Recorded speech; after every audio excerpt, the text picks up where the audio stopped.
Hello. I had no idea what to expect here today.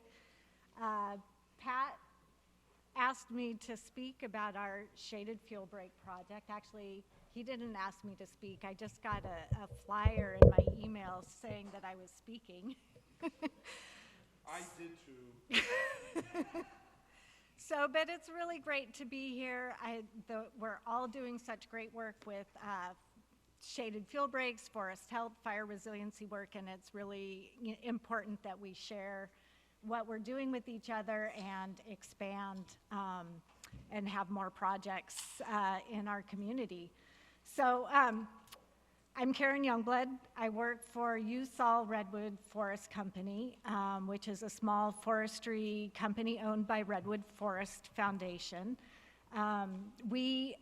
Usal Redwood Forest Company is a small staff, and we're essentially the boots on the ground that are actualizing Ruffy's Redwood Forest Foundation's mission, which is to reconnect the community to the local community, to the local forest, to local forest management, and also traditional use. Also to restore wildlife and fish habitat, and to respond to climate change, which means improving forest health and fire resiliency. So a few years ago, actually 5 years ago, our staff started mapping out the major trending ridges on Usal Forest. And I should point out that this map here the details are not important. I wasn't sure what the format was here today, so you can come look at it closer later. But mainly what it's showing is Usal Redwood Forest is right here on this portion of the map that's kind of colored in yellow and tan. And Usal Forest is 50,000 acres. It's between the South Fork Eel River 101 and Usal County Road, which is right next to the Lost Coast. And then it extends all the way down to Highway 1 and a little bit beyond. The colors on this map are our existing shaded fuel break project area, which is on the ridge line here, down along Highway 1. And then you see this purple, so this is purple, our existing project. And this is also part of the existing project, which is BLM's portion of the Northern Mendocino County Forest Health Collaborative. That's what our shaded fuel break project, we're a partner with the Northern Mendocino County Forest Health Collaborative, as is BLM, and I'll talk a little bit more about that in a minute. And then I'll just point out there's this little purple piece up here, which is separate, and this is really exciting. This is part of our project that is a shaded fuel break, is a prescribed burn, which we just did last Wednesday. And, yes, and it was really exciting. It was the first time we put prescribed fire back on the forest as Redwood Forest Foundation. It went really well. We burned about 20 acres. We will go back next year and burn an additional 11 acres. And we hope to do many more burns in the future. So this was the first. It was called our Learn Burn. We learned a lot through the planning, through the implementation, and we'll continue to learn about the effect of the fire. We chose this location, I'll just mention, because it's within our existing shaded fuel break that was put in back in 2014, 2015. And so really what we were interested in seeing is, can we use fire as a management tool for the understory of these shaded fuel breaks? Because, when you go in and create these shaded fuel breaks, you definitely need to come back to do maintenance. So we still have to see, how the fire worked in the unit, but it was a successful day on Wednesday. So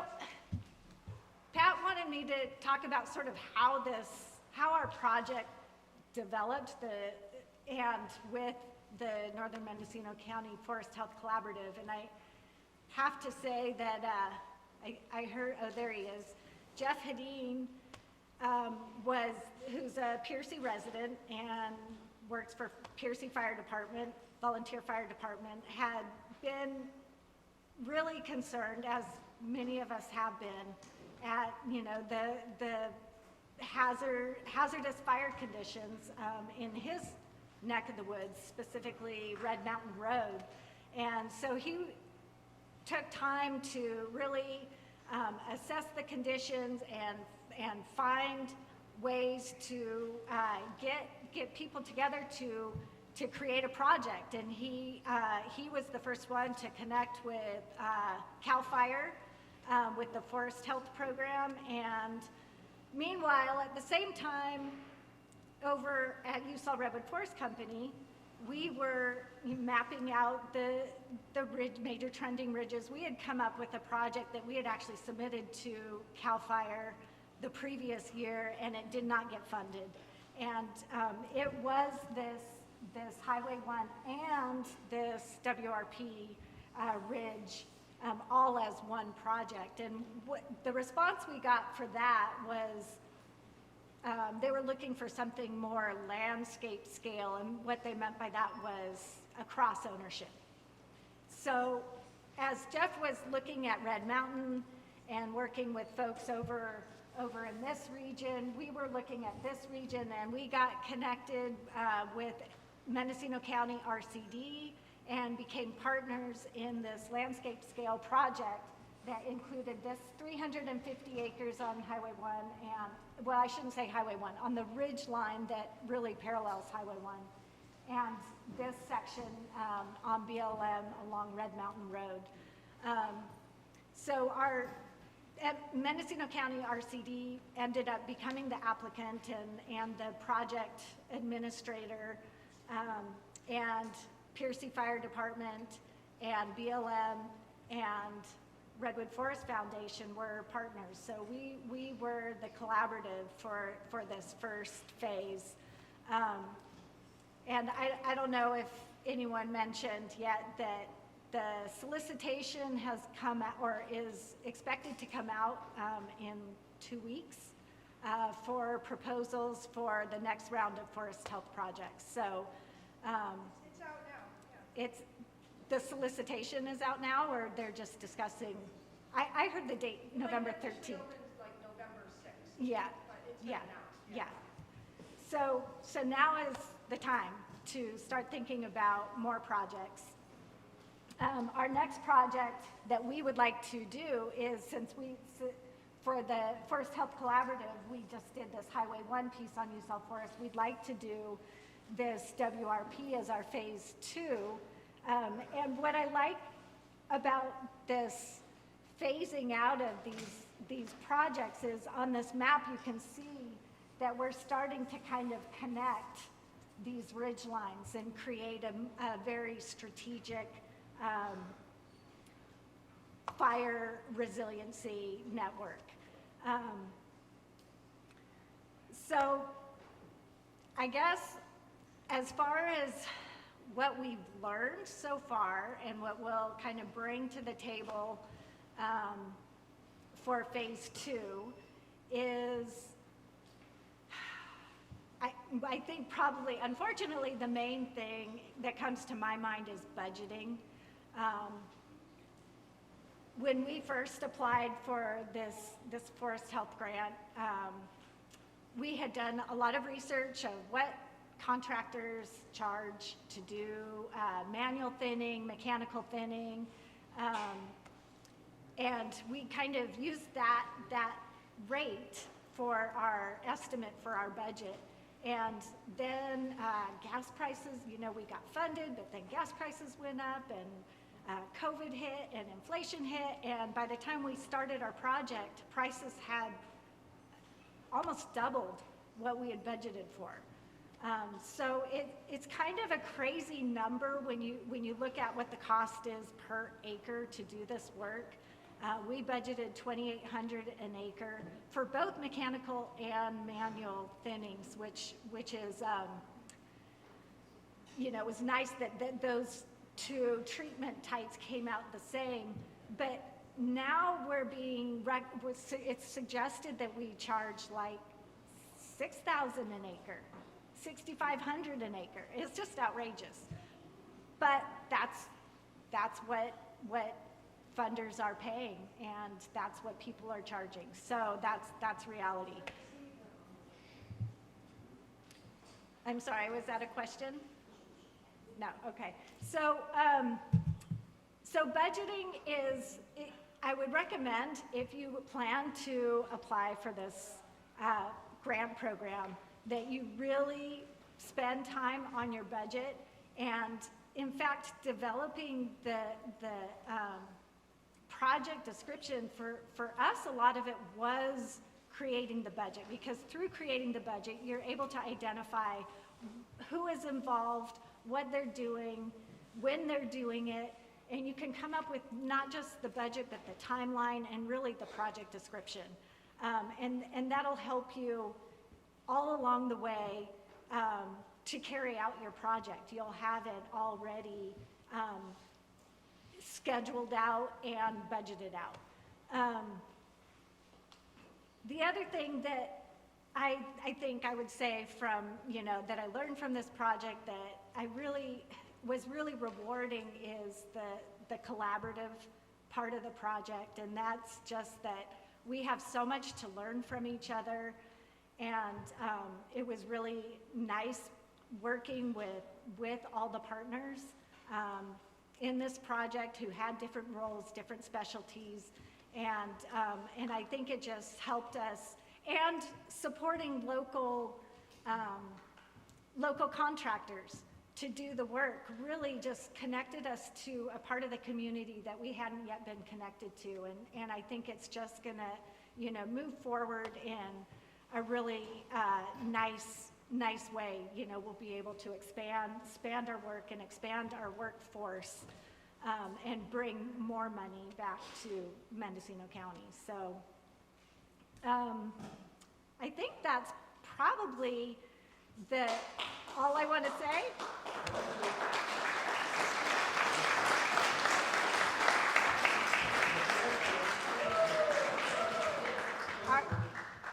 Are there any questions?